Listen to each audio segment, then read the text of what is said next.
Okay, so good afternoon everyone. Let's start again.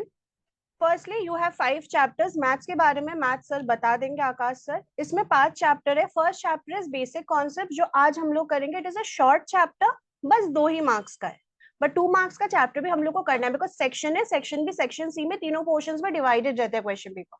Section A में सिर्फ first chapter से question रहते हैं. So that is you have to attend 2 marks का question. वहां पे कोई चॉइस नहीं है. अब 2 मार्क्स के सेक्शन ए में चॉइसेस रहेगा, बट फर्स्ट चैप्टर से क्वेश्चन अटेंड करना ही है. ऐसा नहीं कि तुम लोग छोड़ के चले जाओगे इस chapter. Now the chapter is so easy कि गो थ्रू करना. और एक चीज रटना मत इन इकोनॉमिक्स. एमसीक्यू पेपर अभी तक था, तो इसीलिए तुम लोग का वो था कि हाँ अच्छे से नहीं पढ़ना है, एमसीक्यूज पढ़ लेंगे लास्ट में हो जाएगा, बट इस टाइम वो करने से नहीं होगा. But do not memorise. जितना मेमोराइज करोगे कुछ याद नहीं रहेगा at the end of the exam, before you are going to give your exam. Now coming to the second chapter is national income. अब national income का कुछ concepts already the people who were studying in AGC, the students, they have an idea.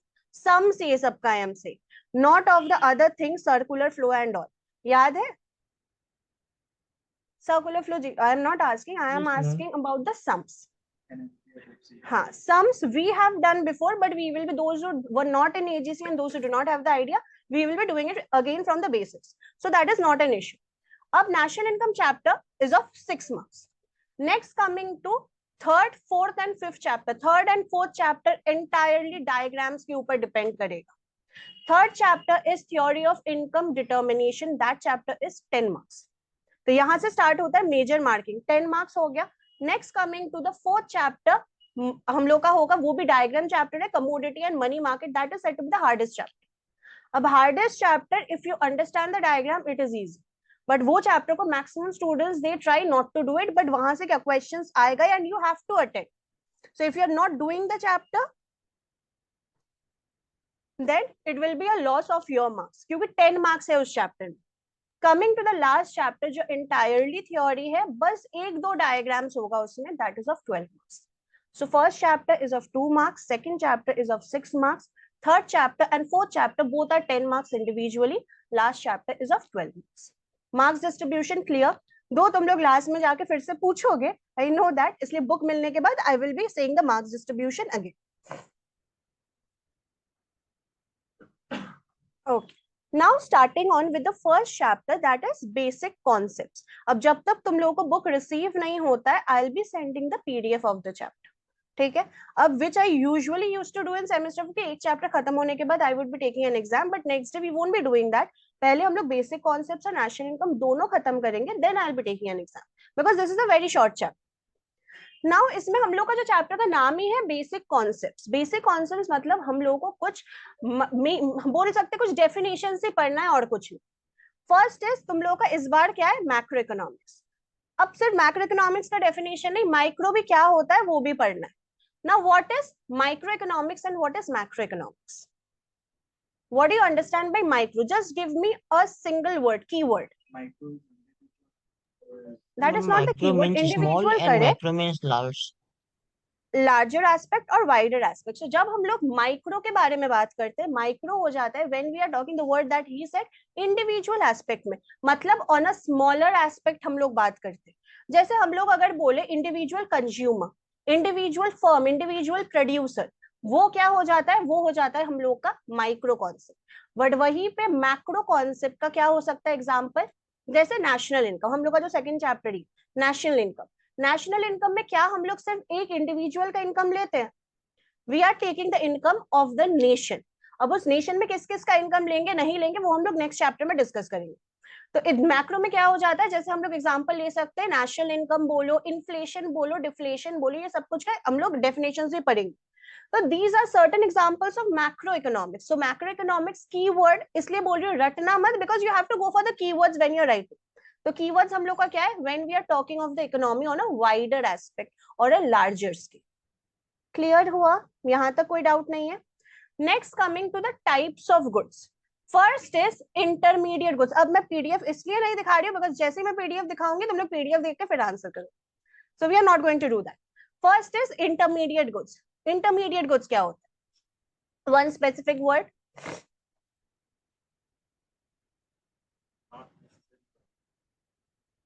We are not talking about types of demand, demand में क्या क्या goods आता है, no, that chapter is long gone in micro economics.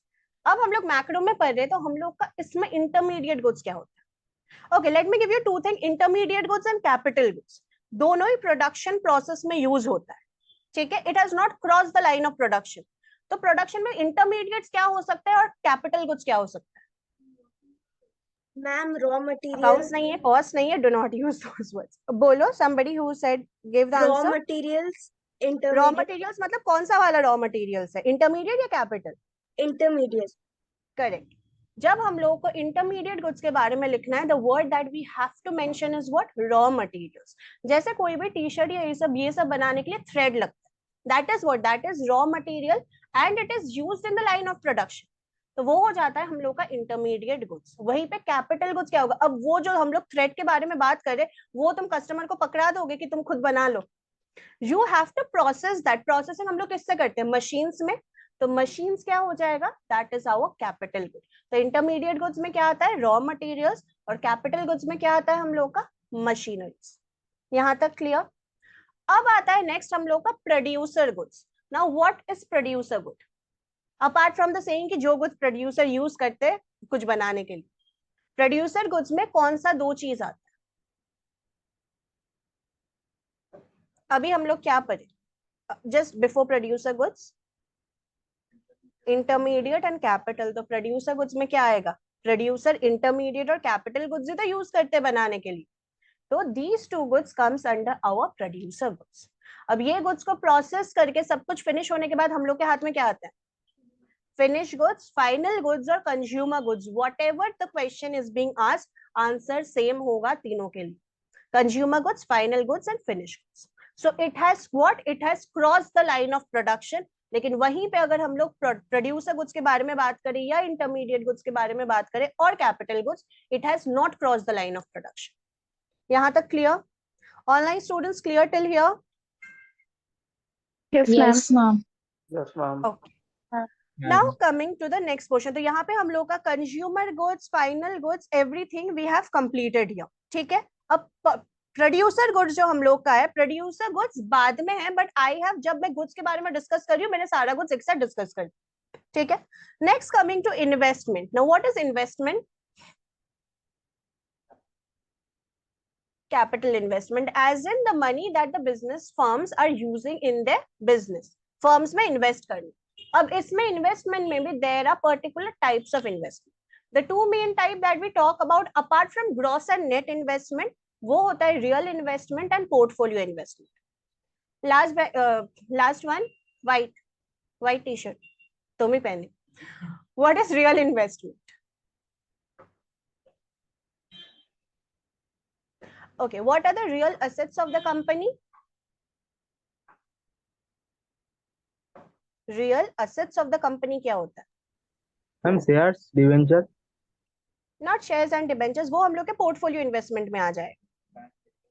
Land, building, machineries, ये सब are said to be the real investments of the company. अब देखो यहाँ पे हम लोग जो यूज करते हैं, नॉट एंटायरली अकाउंट्स का थ्योरी यूज होता है, but part of it use होता है. इसलिए जब वेंशी सेड कि वर्क इन प्रोग्रेस, मैं मना की वो बोलने के लिए, बिकॉज तुम लोग को वो नहीं लिखना है, इकोनॉमिक टर्म्स यूज करना है. तो हम लोग का रियल इन्वेस्टमेंट क्या होता है, when we are investing money, when the business firms are investing money in the real assets of the company. जैसे land and building, plant and machinery, furnitures, इन सब में. इवन फर्नीचर्स भी तुम लोग कौन सा साइड में लिखते हो, एसेट्स या लायबिलिटी, एसेट साइड. वो सब चीज हमारे किस में आएगा, रियल इन्वेस्टमेंट. वहीं पे पोर्टफोलियो इन्वेस्टमेंट क्या होता है,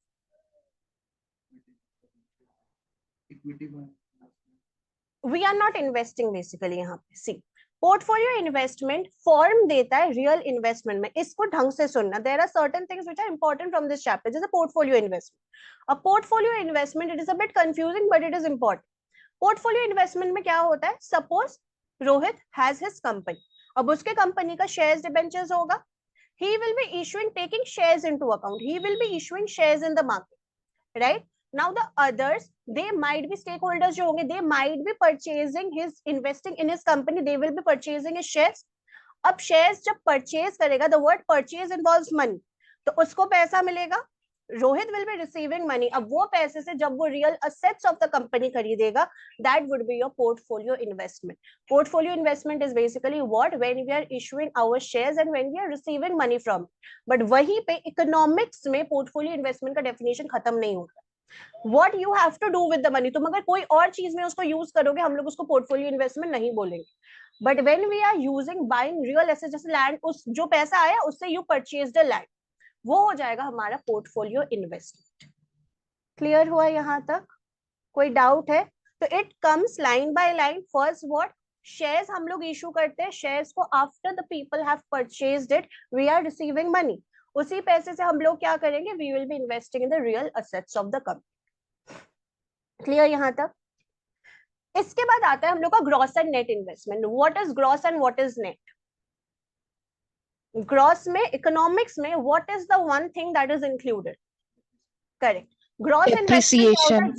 डेप्रिसिएशन, राइट. ग्रॉस इन्वेस्टमेंट क्या होता है? जब हम लोग कोई भी पैसा इन्वेस्ट करें उसमें हम लोग डेप्रिसिएशन को भी कैलकुलेट करके रखते हैं. सो ग्रॉस वैल्यू कभी भी हम लोग का ट्रू वैल्यू नहीं होता है. Why? Because depreciation is also taken in account. But वहीं पे नेट वैल्यू क्या हो जाएगा? नेट में डेप्रिसिएशन हम लोग डिडक्ट कर देते हैं. Net is excluding the depreciation portion. So that is why it is said to be the, वो बिजनेस के लिए होना चाहिए तभी पोर्टफोलियो इन्वेस्ट बोलेंगे. Correct, exactly, you have to use it for the business, तभी जाके हम लोग उसको बिजनेस इन्वेस्टमेंट में पकड़ेंगे. Okay, so as I was saying, तो इसमें हम लोग का नेट में क्या हो जाएगा? नेट में डेप्रिसिएशन इज एक्सक्लूडेड. तो अगर ग्रॉस इन्वेस्टमेंट का फॉर्मूला पूछे, what would be the formula for gross investment?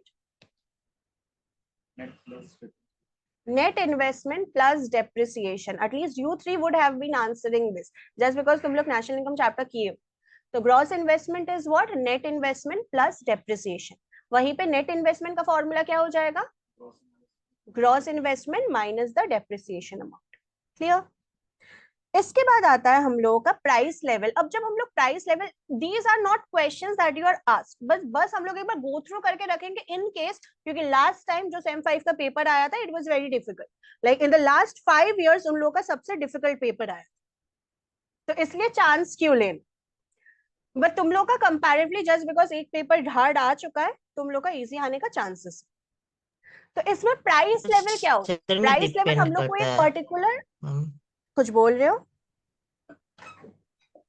मैं बोल रही सेंटर में डिपेंड कर, एक ऐसा सेंटर मिला है. एक चीज बोले तो उसको रिलेटेड ही तुमको कुछ बात करना है. सेंटर के ऊपर डिपेंड करेगा, बट खुद पढ़ के जाओ ना फिर. How does the centre matter? Okay, हाँ कर दो. ओके, तो यहाँ पे हम लोग क्या, कौन सा डिस्कस कर रहे थे? Price level. तो प्राइस लेवल में हम लोग एक पर्टिकुलर प्रोडक्ट का प्राइस बोलते हैं या जनरल प्रोडक्ट का प्राइस बोलते हैं? General price. करेक्ट. तो हम लोग जब प्राइस लेवल के बारे में बात करें, we are talking about general price level and not of a single commodity. Clear? इसके बाद आता है हम लोग का gross investment, inventory. Gross investment we have done. What is inventory investment? Stocks के. टेम्परेचर क्यों बढ़ा रही है? ओके, बैठ जाओ. तो यहाँ पे हम लोग का इन्वेंट्री इन्वेस्टमेंट क्या होता है? As she said, that is हम लोग जब स्टॉक्स के ऊपर मतलब वी आर बेसिकली जो भी चीज हम लोग का यहाँ पे नहीं बेच रहे, वो क्या होता है? हम लोग का स्टॉकअप हो जाता है. तो वो हो जाता है हम लोग का स्टॉक इन्वेस्टमेंट और inventory investment. Next is consumption and savings. What does consumption mean? Apart from saying कि हम लोग जब कंज्यूम करते हैं,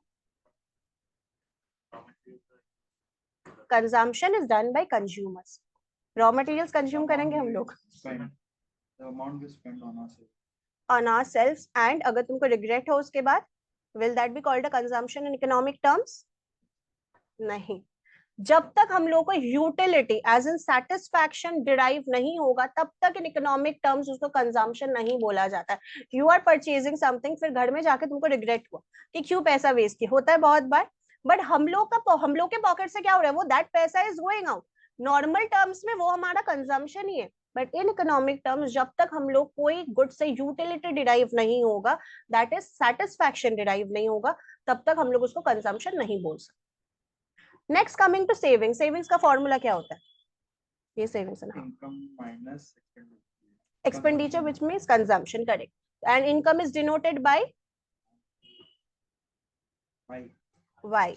Income is Y. denoted by Y. Correct. So savings का फॉर्मूला क्या होता है? Income minus consumption. Income is not denoted by I. Income is denoted by Y. और consumption C से ही denote होता है, उसके लिए कुछ और नहीं. So Y minus C is our savings. Next is national income. National income का बस definition पढ़ना है यहाँ से. Definition हम लोग का national income में किसका income हम लोग लेते हैं? Whole nation में there are foreigners as well, so we will. Okay, so only, not domestic. Okay, foreign income बाद दी. Okay, so national income is what? Income of the Indians who are earning in India. So we are not taking the foreigners income in account. That is one portion. और एक किसका income आता है? The Indians who are earning abroad, उसका क्या होगा? Plus the Indians who are earning abroad. अब तुम लोग पढ़ लिख के बाहर जाके यू आर वर्किंग. अब टैक्स के रूल्स एंड रेगुलेशन से चीज अलग हो जाता है, but economic rules and regulation से हम लोग टैक्सेशन वाला रूल्स फॉलो नहीं करते. If you are an Indian and you have gone outside to work, तो तुम्हारा इनकम भी हम लोग यहाँ पे कैलकुलेट करेंगे. तो वो हो जाता है हम लोग का नेशनल इनकम. तो नेशनल इनकम में किस किस का इनकम हम लोग लेंगे? That is income of the Indians who are earning in India and the Indians who are earning abroad. तो यहाँ पे हम लोग का जो geographical boundary, is that a factor? No, because हम लोग बाहर का भी इनकम यहाँ पे लेते हैं. No matter Indians, but they are outside, India के बाहर हो जा रहा है. तो that is why geographical boundary यहाँ पे हम लोग का क्या होता है? It is not a factor. वहीं पे डोमेस्टिक इनकम क्या हो जाएगा? Domestic income is just a part of national income. जो नेशनल इनकम हम लोग एक पार्ट बोले, income of the Indians who are earning in India, बस उसको हम लोग लेंगे डोमेस्टिक इनकम में. तो जोग्राफिकल बाउंड्री यहाँ पे फैक्टर होगा या नहीं? Geographical boundary is a fact. Next is per capita income. Per capita income क्या होता है? National total income income. By तुम लोग के टोटल दिमाग में हमेशा पॉपुलेशन. टोटल इनकम क्यों आता है पहले? क्या? National income by total population. National income by total population. अब ये तुम गूगल से देख के नहीं बोले ना? ओके. सो आप पर सेमेस्टर कैपिटा 4 में इनकम पढ़ाए इज थे. व्हाट? हम लोग का average income of a person.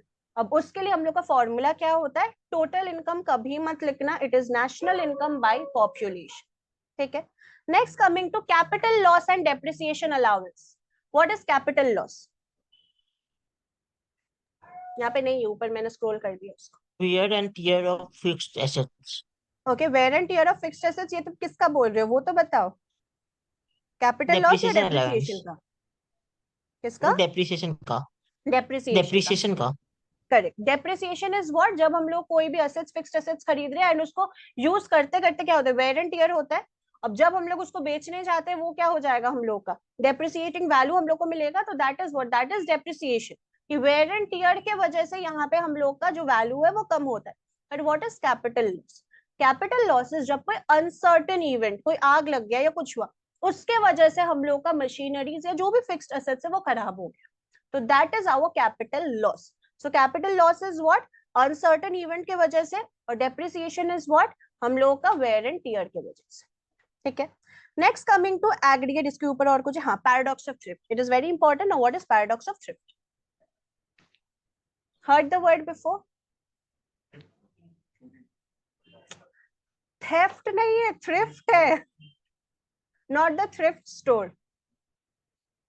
Okay. See, paradox of thrift में एक कंपल्सरी लाइन जो हम लोग को लिखना है, that is an economic decision that an individual is taking for their own benefit.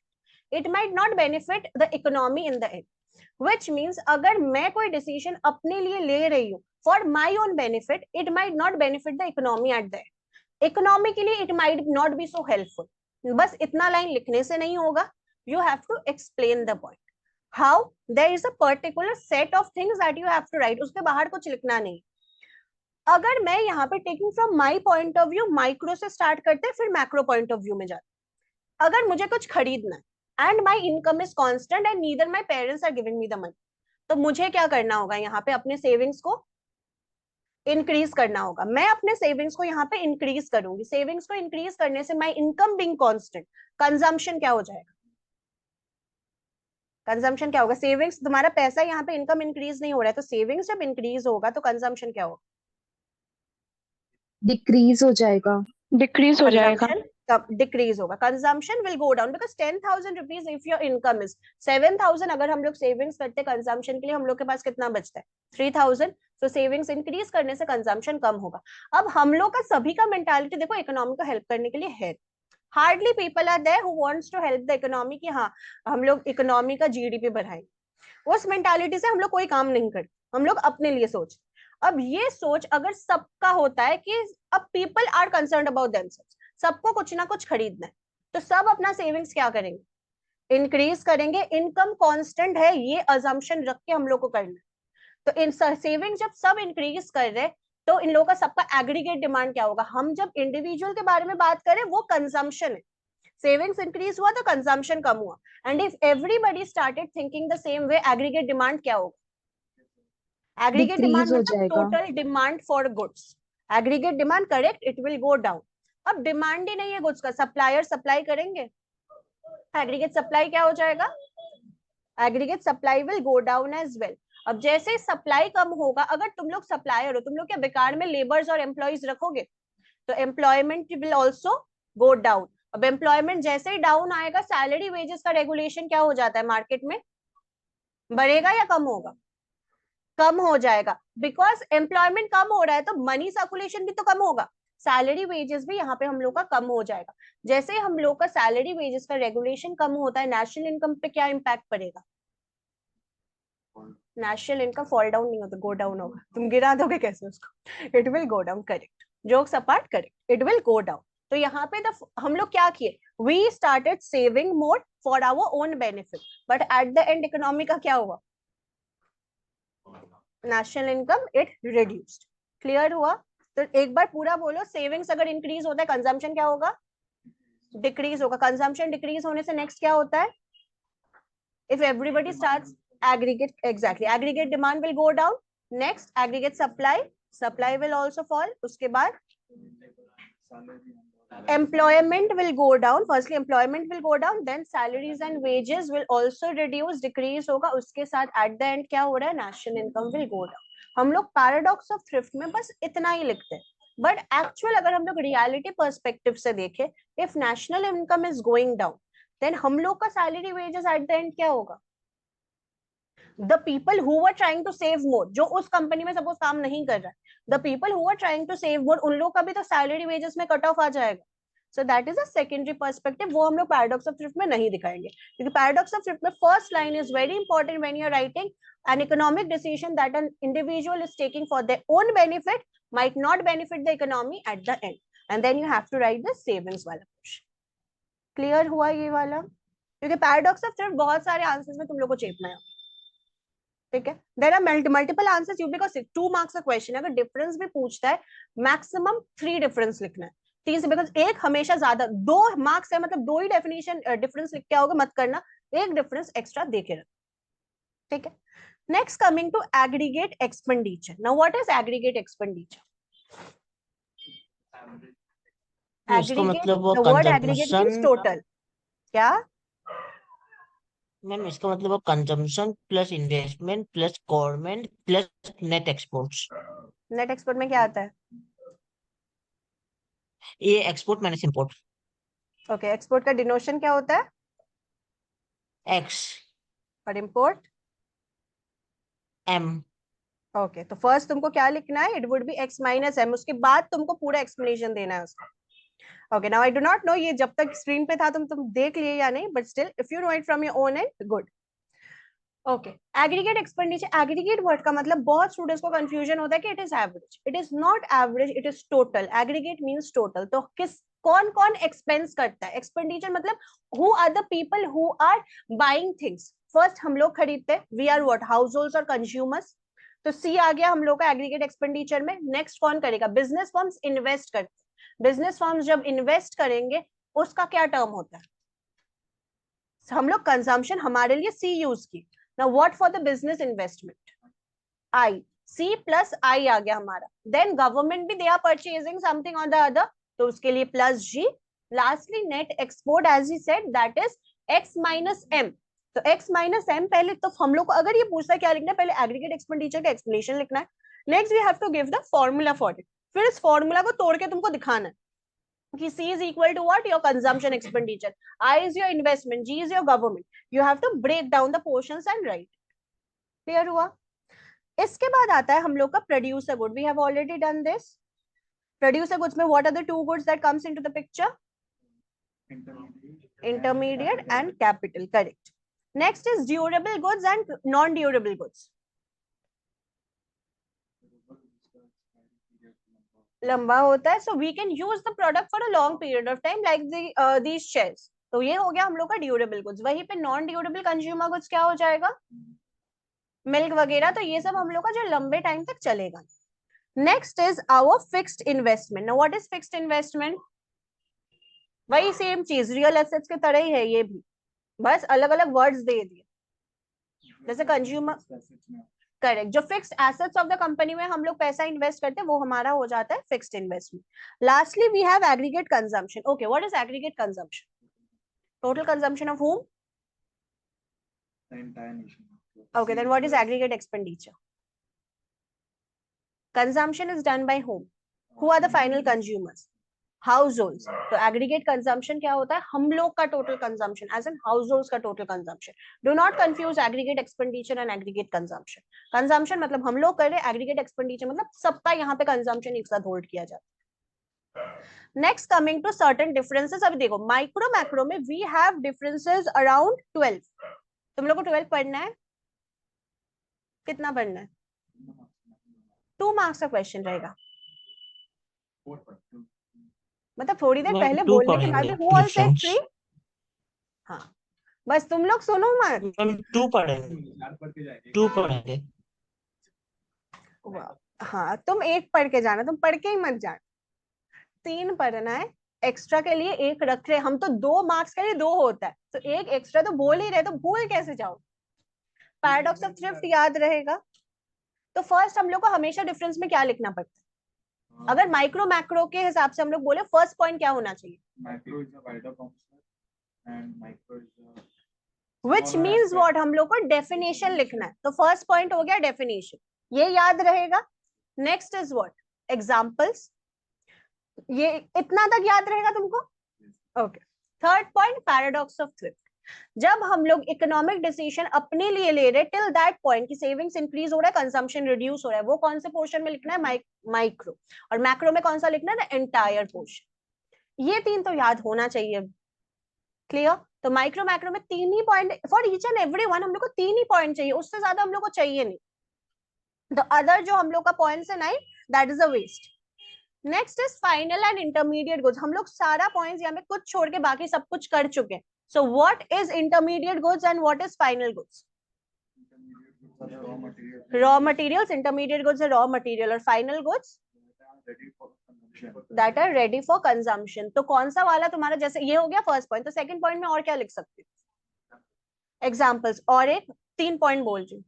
और एक, intermediate goods has not crossed the line of production and final goods have crossed the line of production.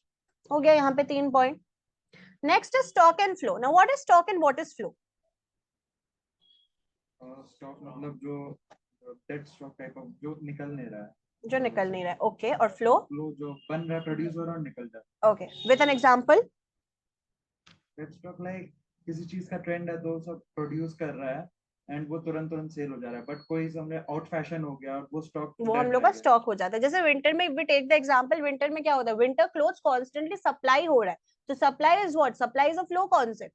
तो यहाँ पे flow हो रहा है, but वही तुम लोग समर में जाके विंटर क्लोथ्स खरीदोगे, तो समर में वो विंटर क्लोथ्स क्या हो जाएगा? वो स्टॉक बन जाए. क्लियर? तो stock is what? Stock is a constant aspect.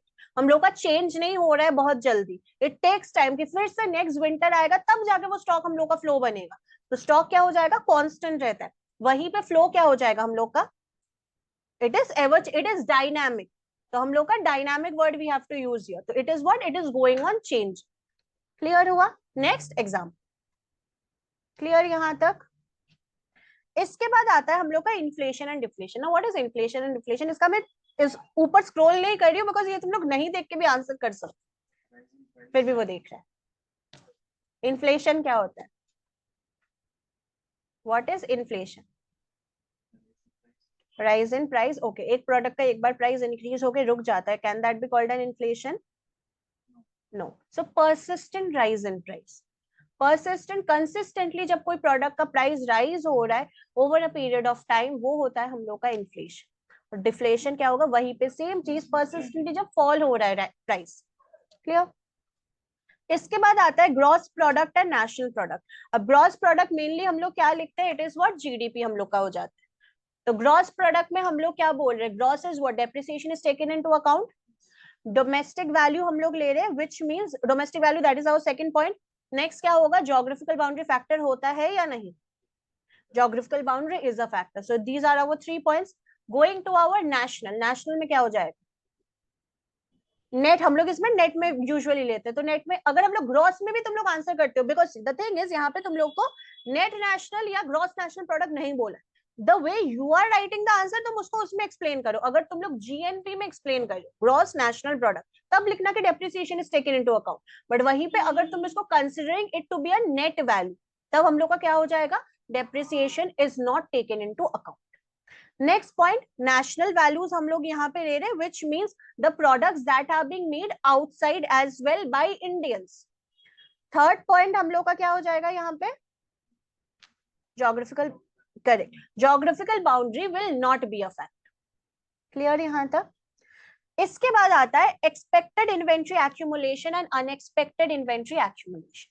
Don't go through the entire paragraph, it might sound confusing.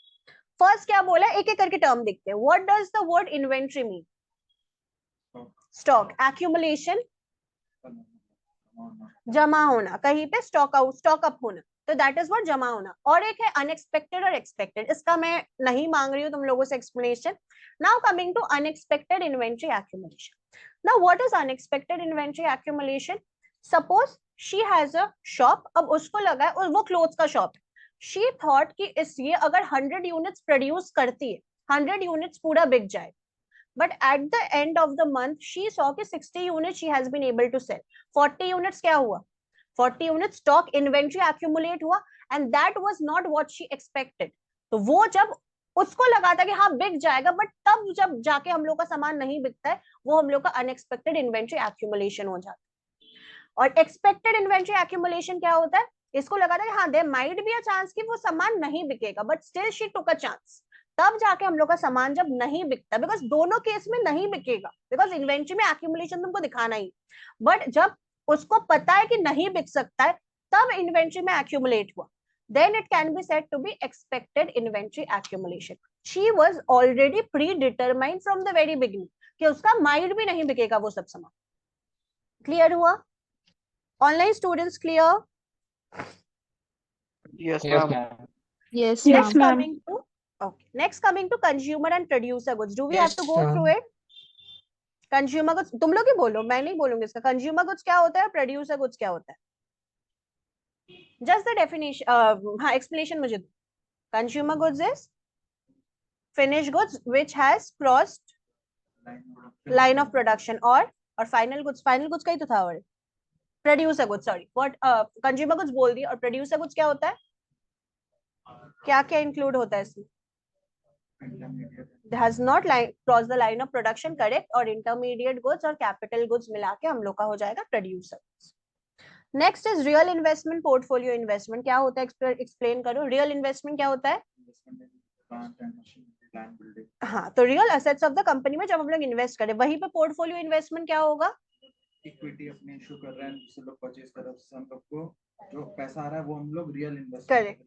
Real investment में उसको कन्वर्ट कर रहे हैं हम लोग. उसमें जब रियल इन्वेस्टमेंट करते हैं after we have issued our equity shares, तो उसमें जो भी पैसा आ रहा है उससे जब हम लोग रियल इन्वेस्टमेंट परचेज करें, वो हमारा हो जाता है portfolio investment. Next is gross investment and net investment. Gross investment में क्या इंक्लूड होता है और नेट इन्वेस्टमेंट में क्या इंक्लूड नहीं होता है? ग्रॉस में डेप्रिसिएशन इंक्लूड होता है, नेट में डेप्रिसिएशन इंक्लूड नहीं होता है. So the definition and the formula is a must. इसके बाद इंटरमीडिएट गुड्स. अब इंटरमीडिएट गुड्स में इतना नहीं लिखना है, you just have to go for the keywords. That is what intermediate goods are said to be final goods. Final goods. और हम लोग का और क्या पूछा है? हाँ, फाइनल गुड्स खुद पूछा है. Sorry, intermediate goods are our raw materials and final goods are what? Consumer goods, जो हम लोग का लाइन ऑफ प्रोडक्शन क्रॉस हो चुका. तो we have certain points in hand, वही सर्टेन पॉइंट्स घुमा फिरा के सारे आंसर में. Now when you ask for that particular definition, तो जैसे मैं इंटरमीडिएट गुड्स को अभी फाइनल गुड्स बोलती हूँ, वो नहीं करना है तुम. Next is number 3. यहां तक क्लियर हुआ, कोई डाउट नहीं है? Okay. Next, coming to mention any situation where macroeconomic study depends on microeconomics. So I will be saying just the points. मतलब यहाँ पे the question is meaning कि micro macro के ऊपर depend करे और macro micro के ऊपर depend करे. You have to show that. अब ये जो हम लोग का फर्स्ट पैराग्राफ है कि किसका डिपेंडेंस है, कौन सा इकोनॉमिस्ट है, we do not have to write. इतना हम लोग को जस्ट 2 मार्क्स का क्वेश्चन है. अगर ये ज्यादा मार्क्स का होता तब we had to go through these points. तो हम लोग को डायरेक्ट कहाँ से आंसर स्टार्ट करना है, that is point A. Now, do not go through the points that is written here. खुद से आंसर करना. I am just reading out the point. Influence of consumption behavior of individuals on aggregate demand. मैं एक explain कर रही हूँ, बाकी तुम लोग explain कर. What it is saying? Influence of consumption behavior of individuals on aggregate demand. Paradox of thrift याद है? Consumption behavior aggregate demand के ऊपर कैसे impact करता है? Consumption अगर बढ़ेगा, aggregate demand will also go up और correct. और consumption अगर कम होता है, aggregate demand will also go down. तो यहाँ पे हम लोग का हो गया पॉइंट है, बस इतना ही लिखना है और कुछ नहीं. तो पैराडॉक्स ऑफ थ्रिफ्ट को इसलिए बोले थे, उसको अच्छे से याद रखना, बिकॉज वही आंसर बहुत जगह पे रेफर होगा. जैसे माइक्रो मैक्रो के कॉन्सेप्ट में हम लोग उसको यूज किया. Next, coming to this answer. अब नेक्स्ट वाला आंसर खुद से करना. दोनों पार्ट होगा. Individual consumption behaviour influences aggregate savings. Firstly इस पॉइंट को देख. यहाँ पे क्या बोल रहा है? Consumption behaviour influences aggregate savings. तो सेविंग्स जब अप होता है, कंजम्पशन क्या होगा? डाउन होगा, लेस होगा. तो और सेविंग्स जब कम होगा, तब हम लोग का consumption will go up. Next आता है इकोनॉमिक ग्रोथ. अब इकोनॉमिक ग्रोथ में क्या, हम लोग को एंटायर प्रोसेस दिखाना है. इकोनॉमिक ग्रोथ कब होगा? जब नेशनल इनकम इंक्रीज होगा, फॉल नहीं. तो इसमें हम लोग को क्या एक्सप्लेन करना है? सेविंग्स इज कमिंग डाउन, मतलब जस्ट द ऑपोजिट जो हम लोग पैराडॉक्स ऑफ थ्रिफ्ट में बोले. सेविंग्स विल कम डाउन, तो कंजम्पशन क्या होगा? अप होगा. वहीं पे aggregate demand will also rise, aggregate supply rise होगा, एम्प्लॉयमेंट जनरेट होगा, सैलरीज वेजेस भी राइज होगा, national income will also go up. तो इकोनॉमिक ग्रोथ हम लोग उस पॉइंट ऑफ व्यू से करना. तो आप फॉल मत दिखाने जाना. Next is individual consumption behaviour influences national income and it's fluctuation. That is जब हम लोग इकोनॉमिक ग्रोथ के बारे में लिख रहे थे, हम लोग को इकोनॉमिक ग्रोथ वर्ड मेंशन करना होगा. बट वहीं पे जब हम लोग सेकंड पॉइंट लिखेंगे, तब हम लोगों को नहीं लिखना है कि economic growth. We just have to write कि नेशनल इनकम इंक्रीज हो रहा है, कैसे इन्फ्लुएंस कर रहा है, व्हिच मींस तब हम लोग को इंक्रीज डिक्रीज दोनों पॉइंट मेंशन करना है. मतलब पूरा पैराडॉक्स ऑफ थ्रिफ्ट जो हम लोग पढ़े, apart from the first line की इकोनॉमिक डिसीजन जो ले रहा है, वो पॉइंट नहीं लिखना है. Apart from that the entire portion लिखना होगा, सेविंग से लेके नेशनल इनकम. क्लियर हुआ? Next is, can capital goods be treated as final goods? हाँ या ना? Okay, those who are saying yes, why? Machineries कोई खरीद सकता है, but from the consumer point of view, has it crossed the line of production? For the producer it is a completed product, but for us it is never a completed product, because हम लोग को वो machinery नहीं खरीदना है. That is why capital goods can never be treated as final goods, because the main point is what? Capital goods has not crossed the line of production, it is still in the process of production, and final goods हम लोग का क्या हो जाता है? It has crossed the line of production. Clear हुआ यहाँ तक? Next is determinants of consumption, which means consumption को क्या क्या चीजें इंपैक्ट करता है? Income and savings. Income. Firstly income, जब हम लोग का इनकम राइज होता है, कंजम्पशन भी क्या होगा? राइज होगा. वहीं पे अगर इनकम कम होता है, कंजम्पशन भी कम होगा. सेविंग्स, एज ही सेड कि जब सेविंग्स इंक्रीज होता है, कंजम्पशन क्या होगा? डिक्रीज होगा, और सेविंग्स डिक्रीज होने से कंजम्पशन राइज होगा. उसके अलावा भी हम लोग के पास और पॉइंट्स होते हैं. जैसे तुम्हारे पास खानदानी वेल्थ है, तो यहाँ पे क्या होगा? तुम अगर काम करो, नौकरी करो, नहीं करो, कोई फर्क पड़ेगा? तो उसमें क्या हो रहा है? बिकॉज यू हैव वेल्थ, तुम्हारा कंजम्पशन विद टाइम इंक्रीज ही होगा, because you want to live that lavish life. वो एक पॉइंट हो गया.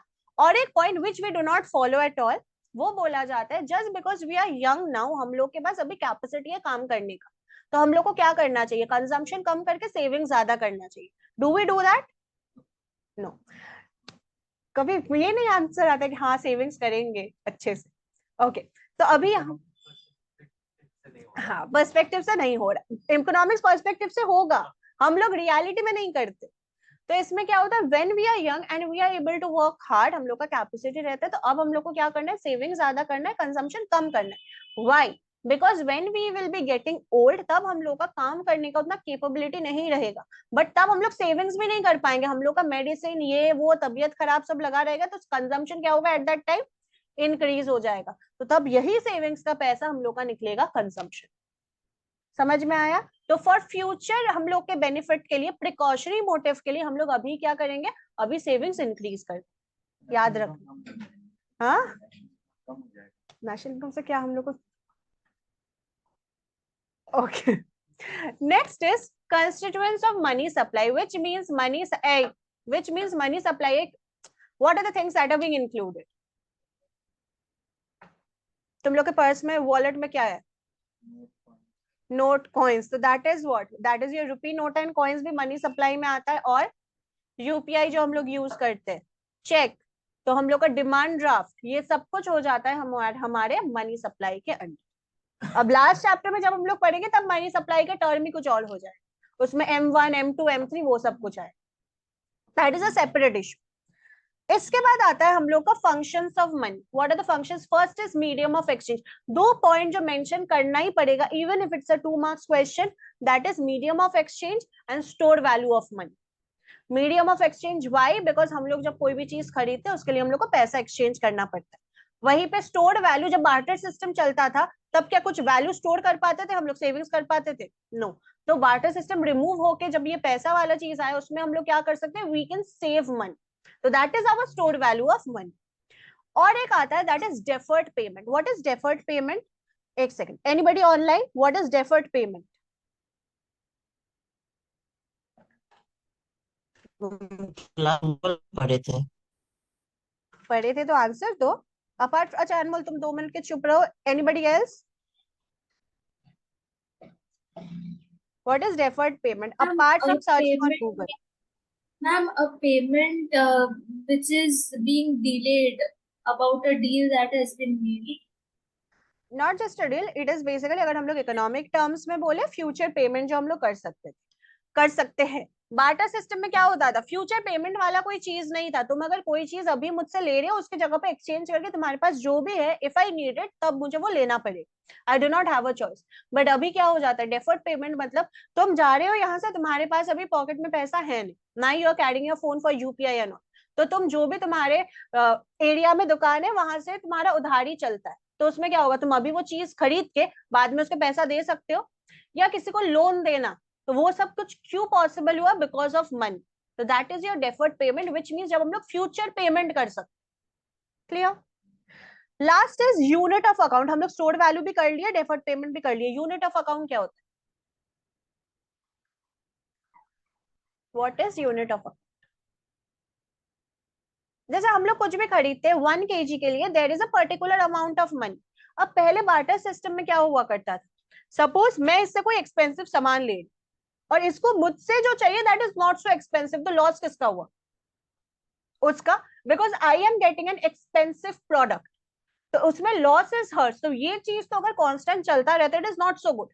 तो जब अब मनी है तो इसमें क्या होता है, unit of account is 1 kg के लिए I know how much money I have to pay, तो यहाँ पे बोथ साइड का किसी का लॉस नहीं हो रहा है, both side are at a gain here. Clear? ये हो गया हम लोग का functions of money. Next coming to objectives of studying macro economics, apart from the point that you have to pass the paper, उसके अलावा और क्या पॉइंट होता है? खुद से बोलो, हमेशा बुक से ही पॉइंट तुमको लिखना है ऐसा नहीं है। एक पॉइंट क्या होता है, objective of studying macro economics? Exactly, तो हम लोग इकोनॉमी को वाइडर एस्पेक्ट में पढ़े, so we can understand the economy on a larger scale या बेटर स्केल में हम लोग इसको समझ सकते। और एक point which you can use here, paradox of thrift वाले, यहाँ पे भी हम लोग यूज कर सकते हैं, बिकॉज हम लोग जब इंडिविजुअल बेनिफिट देख रहे हैं, it is not benefiting the economy, तो वो भी हम लोग के ऑब्जेक्टिव ऑफ मैक्रो में आता है। बिकॉज अगर हम लोग सेविंग्स और कंजम्पशन स्मॉलर एस्पेक्ट नहीं पढ़ेंगे, हम लोग को वाइडर एस्पेक्ट के लिए भी इशू होगा। वहीं पे अगर वाइडर एस्पेक्ट तुमको दे दिया और स्मॉलर एस्पेक्ट नहीं दिया, both are equally important, so macro is an important concept from that point of view as well. Clear? तो यहाँ पे हम लोग का पॉइंट्स क्या हो जाता है, दैट इज ऑब्वियसली तुम लोग को मार्क्स चाहिए होगा उसके लिए. नेक्स्ट इज हम लोग का that is paradox of thrift. Next हम लोग का understanding the economy on a wider aspect. अब ये क्वेश्चन का आने का चांसेस बहुत बहुत कम है, बट स्टिल क्या. हाँ, फर्स्ट पॉइंट लीक भी ना obviously. Okay, but you have to keep the first point in mind till the end of the exam. Okay, next is explain the need for considering a depreciation allowances in determining investment. See, इतना जो calculations ये सब है, do not go in that. Easy way में समझो, then answer the question on your own. What is the question? Explain the need for considering the depreciation allowance. अब ये जो allowance ये government से नहीं मिलता है, ये तुमको as a business firm खुद allow करना पड़ेगा खुद. जैसे अभी फॉर एग्जाम्पल अगर हम लोग बोले इसको समझने के लिए, तुम अभी एक मशीनरी खरीदे 10 लाख का. अब से जब 2-3 साल बाद जाके बेचोगे, तुम्हें क्या 10 लाख मिलेगा उसका? Suppose you are receiving 6 lakh. अब 6 लाख तुम्हारा शॉर्टेज कितना हुआ? 4 लाख का. अब तुम जब तब मशीन खरीदने जाओगे तो प्राइस वुड बी हायर. तो उसके लिए तुम्हें एक अकाउंट क्रिएट करना पड़ेगा कि कितना पैसा तुम्हारा और लग सकता है टू बाय दैट मशीनरी. अब वो पैसा तुम एक साथ में दोगे या अलग अलग करके, मतलब तुम मंथली उसको अलग करना स्टार्ट कर दिए, which would be easier for you. Monthly अगर हम लोग अलग करते, दैट वुड बिकम इजियर कि एक साथ में तुमको 5 लाख देना पड़े. और वहीं पे तुम अगर मंथली अलग कर लेते हो कि 15,000 20,000 जितना भी तुम्हारा प्रॉफिट हो रहा है, उस हिसाब से you are separating the amount. You are allowing yourself, you are creating a depreciation allowance so that it becomes easier for you to pay the money at the end जब तुम लोग को एक न्यू मशीनरी खरीद. Clear हुआ depreciation allowance क्यों चाहिए होता है? अब ये सब जो क्वेश्चंस हम लोग पढ़ रहे हैं, इसमें क्या हम लोग को मेन कॉन्सेप्ट समझना है. जैसे क्वेश्चंस आता है, if you are given the question की mention 2 macro economic variables, this is a very important question जो देता है मैक्सिमम टाइम. अब मैक्रो इकोनॉमिक वेरिएबल्स 2 बोल दिया है, but still how many you have to write? 3 लिख देना. अब now what are macro economic variables? The question might seem कि हाँ वेरिएबल्स क्या होते हैं. The main thing you have to write is macroeconomic examples. Macroeconomic examples मतलब हम लोग का यहाँ पे क्या हो जाता है? National income. Next, inflation, deflation, price level, ये सब हम लोग का हो जाएगा. That would be what? Our macroeconomic concept. अब सिर्फ एग्जाम्पल लिख के छोड़ मत देना, उसमें तुमको 2 मार्क्स नहीं मिलने वाले. You have to give the definition. The macroeconomic variables are national income, a short definition on that. Next, inflation, a short definition on that. ऐसे करके तुमको explain. Clear? Next, you are given points such as तुमको stock and flow difference पूछ सकते हैं, और you might be given कि some points जैसे loss, capital, these are the words you are given. तो कौन सा तुम्हारा यहाँ पे stock है, कौन सा flow है. तो जैसे wealth हम लोग का क्या होता है? Wealth would be stock और flow. Wealth would be stock. वहीं पे loss क्या हो जाएगा? Flow, because we are spending money, that is why हमारा loss generate होगा. So these are the certain type of questions that you will be getting from this chapter. Clear? Now हम लोग year papers, जैसे तुम लोग को मैं जब exam लूंगी, I'll be giving the year paper questions itself. Last question जो हम लोग का है, ये I am just reading out the points because हम लोग already सारा points कर चुके. The question is make classification of goods according to the end users. मतलब types of goods जो है, consumer goods we have done, intermediate goods, capital goods, producer goods and final goods. So we have completed this very chapter. Next day we will be starting on with national income. First हम लोग थोड़ा theory portion पढ़ेंगे, circular flow ये सब याद है? Okay, we will be doing it from the very basics. Firstly हम लोग main जो theory portion circular flow इन सब से जो question आते हैं we'll be completing with that. Next we'll be starting on with the sums. Then बाकी और जो theory portion रहेगा we will be doing that. तो हम लोग को 2-3 class at least लगेगा for this, for the next chapter. Okay, online students, any doubt? No. Okay, तुम्हारा वॉइस बहुत ज्यादा क्रैक हो रहा है अनमोल. ठीक है. So next day I'll be sending the PDF. Now book जब तक तुम लोग को नहीं मिलता, I'll be sending the PDF of this very chapter. एक बार go through कर लेना, कि रख मत देना कि जब book मिलेगा तब देखेंगे. Okay, I'm ending the session here then. Thank you. Thank you, ma'am. Thank you, ma'am. Thank you, ma'am. Bye bye.